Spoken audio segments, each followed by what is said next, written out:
Hello guys, welcome back to another video of study with me. So guys, इस video में बात करने वाले हैं 7 ऐसे पॉइंट्स जो आप लोगों के लिए बहुत ज़्यादा ज़रूरी है जानना to crack your CS exam. So all you need to know to crack the CS exams. तो ईच एंड एवरीथिंग 7 पॉइंट्स के बारे में बात करने वाला इस वीडियो में।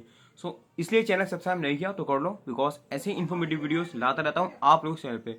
तो गाइस ध्यान से सुनना each and everything. So guys, चाहे आप प्रिपेयर करो जून के लिए या फिर दिसंबर के लिए, चाहे executive old syllabus new syllabus, professional new syllabus old syllabus, तो ईच एंड एवरीथिंग बात करने वाला इस वीडियो में। सो ध्यान से सुनना ईच एंड एवरीथिंग। 7 पॉइंट्स के बारे में बताने वाला हूँ। तो आप लोगों को क्या करना है, पेपर पेन निकाल लो और जो जो पॉइंट्स बताता रहा हूँ लिख लेना। और जैसे आप जून के या दिसंबर के नजदीक आते रहे ना, आपको पता है मेरे एग्जाम नजदीक आने वाले हैं, आपको पता चल जाए तो आप टिक लगाते रहना, हाँ मेरा ये भी हो गया, ये भी हो गया, ये भी हो गया। तो अगर आप इस 7 पॉइंट्स फॉलो कर लेते हैं तो you will be able to score good marks in the examination. क्योंकि 7 चीजें हैं जो कि बहुत ही ज्यादा जरूरी रहती हैं। जो मैंडेटरी चीजें हैं वो भी मैंने कवर करी है, जो एडिशनल चीजें हैं वो भी मैंने कवर करी है। तो आप लोगों का कॉन्फिडेंस बिल्कुल हाई हो जाएगा एग्जाम में जाने से पहले। तो ये चीजें जरूर करना, ध्यान में रखना, ठीक है। सो गाइस ध्यान से सुनना ईच एंड एवरीथिंग। तो गाइस देखो, पहला पॉइंट आता है मॉड्यूल कवरेज। कि आप लोगों को तो पहला पॉइंट जो कि मैंडेटरी में आता है, जो कि कई स्टूडेंट्स फॉलो नहीं करते हैं, मेजोरिटी ऑफ द स्टूडेंट्स को पता ही नहीं होता मॉड्यूल क्या रहती है, मॉड्यूल पढ़ते नहीं है बिल्कुल भी। आई डोंट नो वाई क्यों नहीं पढ़ते। तो देखो, पहली चीज, मॉड्यूल आपको पूरा कवरेज होना चाहिए फुल। ऐसा नहीं है कि यार 2 चैप्टर छोड़ दिया फिर 1 चैप्टर पढ़ा तो वो भी ये नहीं पता कि मॉड्यूल से कवर है कि नहीं है। तो आप लोगों को मॉड्यूल पूरा पढ़ना है। आप फैकल्टी के नोट से पढ़ो चाहे कहीं से पढ़ो, लेकिन मेक श्योर कि मॉड्यूल आपका बिल्कुल भी छूटना नहीं चाहिए, कोई भी एक टॉपिक। क्योंकि जहां आप सोचते हो ना यार ये नहीं आएगा, वहीं से क्वेश्चन बना देता है आईसीएसआई, ठीक है। तो कोई आपको बोले ये चैप्टर इंपॉर्टेंट है, कोई आपको बोले ये टॉपिक इंपॉर्टेंट नहीं है, अगर आपको एग्जाम में फोड़ना है ना तो भरोसा मत करना किसी पे भी। It's about your career. तो पहला पॉइंट जो ध्यान में रखना है कि यार हमें पूरा टॉपिक करके जाना है, हर एक चीज कवर करके जानी है। अगर आप फर्स्ट अटेम्प्ट में अगर आप श्योर करो कि मैं पास होने वाला हूँ, हाँ अगर आप ट्रायल बेसिस पे जा रहे हो, अगर आप सोच रहे हो कि हाँ यहाँ नहीं निकल तो अगली बार निकाल लेंगे, ऐसी थिंकिंग है तो कोई बात नहीं, भरोसा कर सकते हैं किसी पे भी। लेकिन आपको एग्जाम निकालनी है, आपको 25 फरवरी 25 अगस्त को फोड़ नहीं है, तो आप लोगों को ये चीज ध्यान में रखनी। तो पहला पॉइंट बहुत ही सिंपल सा पॉइंट है, मॉड्यूल कवरेज करना है। आपका मॉड्यूल कवरेज का मतलब यह कि इसे फीड करके निकालना, हमने देखना है टॉपिक हो गया, नहीं, उसकी कंसेप्ट क्लियरिटी होनी चाहिए, ठीक है। तो मॉड्यूल के साथ कंसेप्ट क्लियर होनी चाहिए आपके, क्योंकि पहला जो फोरमोस्ट क्राइटेरिया है, फर्स्ट एंड फोरमोस्ट वही है कि आप लोगों को कंसेप्ट क्लियर होंगे। जब कंसेप्ट क्लियर होगे तभी तो याद करोगे, तभी रिवीजन करोगे। तो पहला पॉइंट मैंने इसलिए रखा है, ये मिस करोगे तो आगे की सारी चीजें किसी काम की नहीं रहेंगी, ठीक है। सेकंड पॉइंट आता है आपका, सेकंड पॉइंट बात करेंगे यार हैंड रिटन नोट्स, लिख लेना साथ के साथ। अब आता है हैंड रिटन नोट्स। भाई आप इतना जरूरी क्यों बोलते हो? गाइस ध्यान से सुनो, नोट्स पहला बोला मैंने कंसेप्ट क्लियरिटी, आपकी कंसेप्ट क्लियरिटी रहेगी, मॉड्यूल पढ़ोगे साथ के साथ नोट्स बनाओगे अपने हैंड रिटन नोट्स। अभी नोट्स बनाने जरूरी इतने क्यों हैं? क्योंकि नोट्स जो आप लिख रहे हो वही याद करोगे, जो आप याद करोगे वही एग्जाम में लिखोगे। बिना याद करे एग्जाम में जाओगे 3 घंटे पेपर कभी कंप्लीट नहीं हो पाएगा, ठीक है। सोचते रह जाओ क्या लिखना, तो 3 घंटे में सोचने का टाइम नहीं मिलता है। इसलिए कह रहा हूँ जो भी पढ़ो उसको लिख लेना और उसको याद करना है। तभी एक पूरा प्लानिंग चलती है आपकी। 6 महीने 4 महीने बचे हैं, तो 4 महीने की प्लानिंग ऐसी चलती है कि हाँ मॉडल कवर हो गया, अब नोट्स बना लिया, अब नोट्स बन गए, लास्ट के 2 से 3 महीने मुझे लर्न करना है। जैसे एग्जाम में आएंगे लिख दोगे 3 घंटे में, इसका प्रॉब्लम क्या है? तो ये सिंपल सा क्राइटेरिया रहता है, सिंपल सी प्लानिंग रहती है। हैंड नोट्स बनाओगे, मैंने फिर से बता रहा हूँ नोट्स इतने ज्यादा जरूरी किए हैं। जो नोट्स बनाओगे आप, वो आप लर्न करोगे, वही एग्जाम में लिखोगे, उसी बेसिस के आपका रिजल्ट आएगा, उसी बेसिस पे, ठीक है। और अगर आप एग्जाम में सोचते रहेगा 3 घंटे में क्या लिखूं यार, सोचते रहेगा ना, 5 मार्क्स का क्वेश्चन आप सोचते रहेगा, 10 मिनट क्वेश्चन में लगा रहे हो आप, 15 मिनट लगा रहे हो, सोचते रह रहे हो, तो सोचते रह जाओगे। फिर 3 घंटे में पूरा पेपर कंप्लीट करना 100%, समझ गए ना। तो उसके लिए हैंडी नोट्स बनाने और याद करना है, ठीक है। थर्ड पॉइंट आता है यार आपका मल्टीपल रिवीजन। अब ये रिवीजन इतने ज्यादा जरूरी क्यों रहते हैं? देखो मैं फिर से क्या बोला मैंने आपको कि आप 3 घंटे पेपर लिखना है, आप सिर्फ रीड करके आप जा रहे हो, रीड करके चला जाता हूँ, मॉड्यूल रीड कर लिया, कंसेप्ट क्लियर हो गया, लिख दो। भाई देखो मैं हमेशा बोलता हूँ कंसेप्ट सबके क्लियर रहते हैं, लेक्चर हर कोई लेता है, तो क्या हर वो बंदा, हर वो स्टूडेंट पास होता है जो लेक्चर लेता है? नहीं होता ना। प्रॉब्लम कहाँ आती है? रिविजन में आती है, याद करने में आती है, रिटेन करने में आती है। तो इसलिए बोल रहा हूँ एटलीस्ट 3 to 5 रिविजन देना है, ताकि एग्जाम में जैसे क्वेश्चन दिखे फौरन आप लिख दो, 5 मिनट के अंदर 5 मार्क्स खत्म, समझ रहे हो। जहां मेजोरिटी ऑफ द स्टूडेंट्स आपके क्लासरूम में, आपकी जो हॉल रूम होगा, एग्जाम रूम होगा, उसमें सोच रहे होंगे, और आपने कहा 3 to 5 रिविजन करें, तो आप धड़ाधड़ लिख रहे होगे भाई, ना इधर देखो ना उधर देखो। अगर आप जो आपकी इधर उधर देख रहे हैं तो समझो कि कुछ गड़बड़ है, समझ रहे हो भाई। जिसको रिवीजन कर लेता है ना उसको टाइम नहीं रहता सोचने का भी, सोचे क्यों, उसे पूरा याद है, पूरा लिख देता फिर वो एग्जाम में। तो यही चलता है पूरा क्राइटेरिया। थर्ड पॉइंट मैंने बता दिया आपको, मल्टीपल रिविजन। फोर्थ पॉइंट आता है यार पास्ट ईयर पेपर, सिर्फ रिविजन कर लें। रिविजन देखो, रिविजन आप करोगे अच्छी बात है, पास्ट पेपर देखना जरूरी है, क्योंकि आईसीएस आएगा पेपर पैटर्न पता चल जाता है आप लोगों को एक्जैक्टली क्वेश्चन कैसे पूछे जाते हैं। मैंने सारे टाइम के सॉल्व कर चुका हूँ, मैं 5 साल के तो करता ही करता हूँ हर बार। तो आप लोगों को क्या करना है कि 5 साल के आप पास पेपर सॉल्व करोगे। न्यू सिलेबस वाले एटलीस्ट जितना होगा एग्जीक्यूटिव वालों जून दिसंबर का है वो वाला सॉल्व कर लेना, ठीक है, न्यू सिलेबस वालों।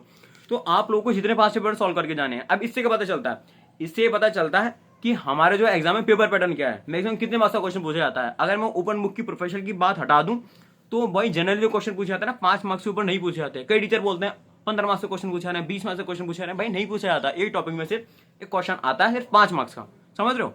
तो 5 मार्क्स से आएगा। हाँ, 2 ऐसे सब्जेक्ट होते हैं जहाँ पे 8 मार्क्स से पूछ लिया जाता है।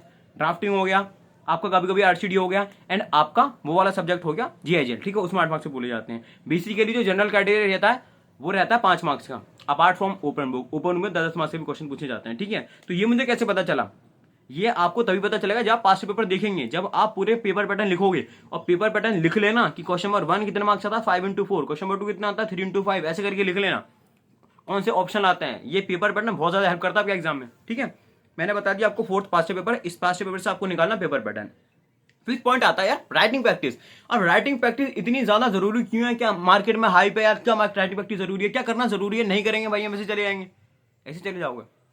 राइटिंग प्रैक्टिस देखो होती क्या है, राइटिंग प्रैक्टिस का मतलब ये रहता है कि जब एग्जाम में आप लिख रहे हो 3 घंटे आपके पास हैं, आप लोगों को पता है हमें 3 घंटे में 100% का पेपर कंप्लीट करना है। और कितना बड़ा सिलेबस रहता है आपको पता है, उसके साथ क्वेश्चन पेपर भी बहुत लेंदी आता है। तो लेंदी जो पेपर है उसको 3 घंटे में कैसे कंप्लीट करेंगे, उसका आपको राइटिंग प्रैक्टिस करनी है। इस राइटिंग प्रैक्टिस के फायदे ये रहते हैं, आप 3 घंटे पेपर कंप्लीट करो तो टाइम मैनेजमेंट हो जाता है कि 3 घंटे में हम पेपर कंप्लीट कैसे करेंगे। सेकंड थिंग आती है कि राइटिंग इंप्रूवमेंट हो जाती है, ठीक है। तो आपको राइटिंग इंप्रूव करना बहुत जरूरी है। अगर आप उल्टा सीधा लिख रहे हो, कुछ समझ में नहीं आ रहा है एग्जामिनर की जो चेक कर रहा है आपको चेक करके, तो चेकर आपको मार्क्स देगा कैसे अगर राइटिंग समझ में नहीं आ रही है, ठीक है। तो राइटिंग इंप्रूव हो जाती है, आपकी स्पीड मेंटेन हो जाती है और टाइम मैनेजमेंट हो जाता है। ये 3 बेनिफिट बहुत ज्यादा जरूरी होते हैं। अभी राइटिंग प्रैक्टिस करनी कैसे है, अगर आप लोगों को इस पर वीडियो चाहिए तो कमेंट सेक्शन में कर दो, बहुत बेहतरीन सी वीडियो ले आऊंगा, मजे आ जाएंगे आप लोगों को देख के। शुरू से लेके एंड तक क्या राइटिंग प्रैक्टिस होती है, क्या कर सकते हैं, ईच एंड एवरीथिंग बता दूंगा। तो कमेंट सेक्शन में बताओ तो, और राइटिंग प्रैक्टिस की वीडियो चाहिए तो, ठीक है। अब आता है यार 5th पॉइंट बताइए राइटिंग प्रैक्टिस। 6th पॉइंट आता है स्कैनर। अभी देखो मैं जो मेजोरिटी है प्रायोरिटी में बता रहा हूँ ना आपको, ऐसे सॉल्व करना है, ऐसे नहीं पहले आप स्कैनर ले लो, मॉडल की वर्क करिए नहीं है, हैंडी नोट्स बनाए नहीं है, आप जा रहे हो दूसरी चीज पे, तो ऐसा नहीं करना है, ठीक है। तो जैसे प्रायोरिटी बता रहा हूँ वैसे करोगे तो ज्यादा अच्छा रहेगा। अब आता है स्कैनर। स्कैनर क्या रहता है, देखो सपोज दैट कि आपका एफएसएम है, सीएम है, आपको कोई एमसीक्यू वाला पेपर है, प्रैक्टिकल पेपर है। अब होता है ऐसा ना, जब हम मॉड्यूल सॉल्व करते हैं उसमें एग्जांपल्स होते हैं, इलस्ट्रेशंस होती हैं, तो वो इतनी ज्यादा नहीं होती। एक चैप्टर में 7-8 क्वेश्चन दे रखे हैं, तो क्या एक चैप्टर में 7-8 क्वेश्चन करने से हमारा कॉन्फिडेंस बूस्ट हो जाएगा? डेफिनेटली नहीं हो पाएगा। तो आप लोगों को नंबर ऑफ क्वेश्चन सॉल्व करने पड़ेंगे। तो मैंने भी एफएमसीए में काफी नंबर ऑफ क्वेश्चन सॉल्व करे थे, मैंने तो पूरा स्कैनर पूरा कर लिया था, एफएम का भी सीएम में गई, that's why I got examination, ठीक है। और जब मैंने पास्ट पेपर सॉल्व कर रहा था ना, मैं स्कैनर कर लिया, स्कैनर करने के बाद क्या होता है, पास्ट पेपर सॉल्व कर लिए, हाँ लास्ट टाइम को सॉल्व करो तो उसमें भी अच्छे खासे मार्क्स आते हैं, तो आपका कॉन्फिडेंस लेवल और बूस्ट होता है, ठीक है। जो आप स्कैनर सॉल्व करते हो उससे क्या रहता है, नंबर ऑफ क्वेश्चंस रहते हैं आपके सामने। अब बेसिकली पता है मैं सबसे ज्यादा जरूरी समझता हूँ स्कैनर्स उनके लिए जो प्रैक्टिकल पेपर्स हैं, लाइक कि एफएमसीए में हो गया, टैक्स हो गया, जहां पर आपके लैक ऑफ क्वेश्चंस है, मॉड्यूल में क्वेश्चंस नहीं है इतने, तो आप लोग वहां से ज्यादा क्वेश्चन ढूंढेंगे। तो जितने क्वेश्चन सॉल्व करोगे उतना आपको स्पीड मेंटेन होगी, उतना आपका कॉन्फिडेंस बूस्ट होगा, समझ गए। लास्ट टॉपिक आता है, लास्ट पॉइंट आता है, लास्ट स्ट्रेटेजी कह सकते हैं, टाइम मैनेजमेंट इन 3 आवर, ठीक है। अब देखो टाइम मैनेजमेंट कैसे करना है, जैसे कि मैंने आप लोगों को बताया 3 घंटे में सबसे ज्यादा प्रॉब्लम जो स्टूडेंट की आती है, क्योंकि मैं सैकड़ों स्टूडेंट से बात कर चुका हूं, जो सबसे बड़ी प्रॉब्लम आती है, इसका टाइम लगता है भाई 3 घंटे में पेपर कंप्लीट नहीं होता।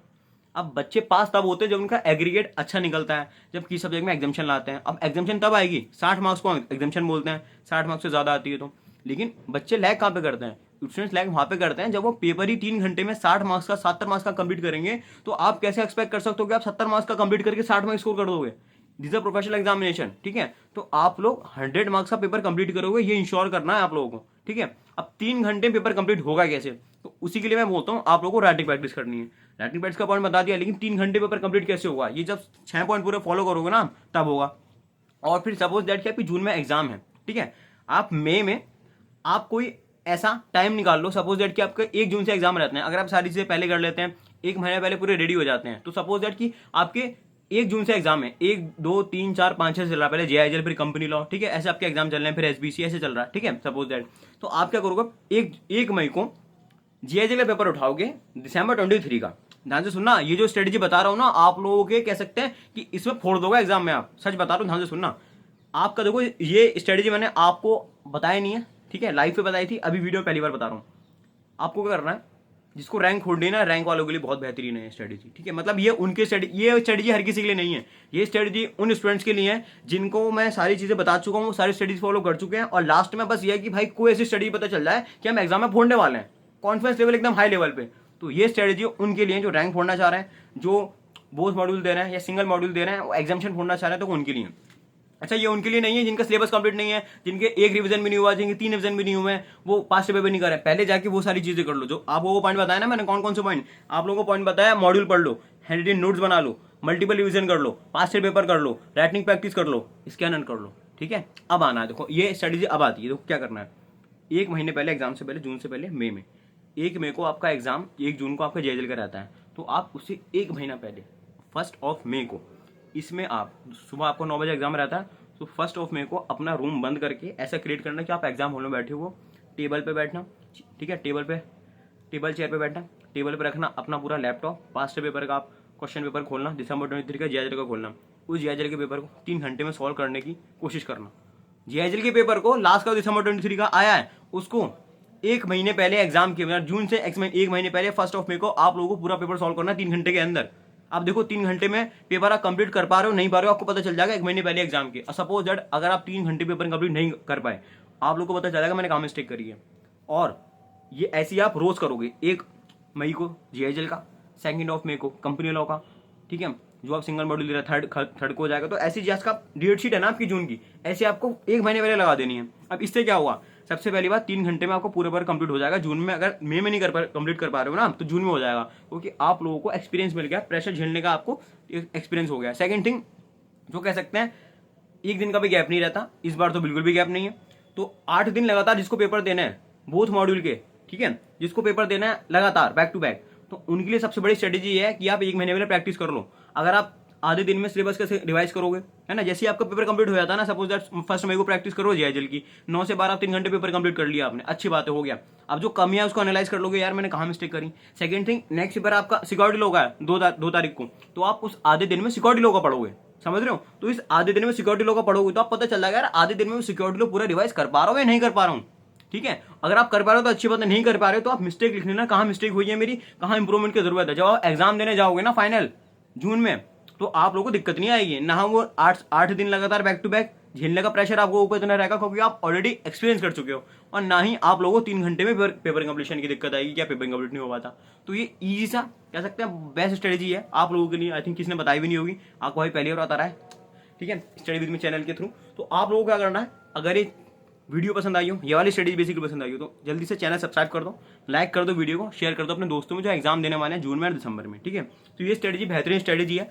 तो गाइस आप लोगों को मैंने 7 पॉइंट बता दिए हैं, 7 स्ट्रेटेजी जो आप लोगों के लिए बहुत ही ज्यादा जरूरी है जानना to crack the CS exam, ठीक है। बाकी इतनी बेस्ट स्ट्रेटेजी है ना, आप लोग फॉलो कर लो, एंड ये सारी चीज सभी कवर हो जाता है इसमें। आपका देखो कोई चीज है नहीं गई इसमें, मॉड्यूल हो गया, राइटिंग प्रैक्टिस हो गई, स्कैनर हो गया, आपकी नोट्स हो गए, जो जरूरी होती है ना चीजें रैंक ढूंढने के लिए भी, ये 7 पॉइंट में कर लेते हो ना, आपकी रैंक भी आ जाएगी, ठीक है। तो ये मैंने आप लोगों को बताया। और लास्ट वाला पॉइंट टाइम मैनेजमेंट हर किसी के नहीं है, उनके लिए जो 6 पॉइंट ये पहले फॉलो करते हैं, ठीक है। सो गाइस आप लोगों से ये है कि सब्सक्राइब कर दो चैनल को, लाइक कर देना वीडियो को, क्योंकि और बेहतरीन सी स्ट्रेटेजी लाता रहता हूँ आप लोगों के चैनल पे। सो मिलते हैं नेक्स्ट वीडियो में, मस्त तरीके से पढ़ता रहो, गजब तरीके से पढ़ता रहो। All the best for the examination, tata bye, see you later. Subscribe कर देना, शेयर कर देना दोस्तों में, tata bye, see you later, all the best for the examination.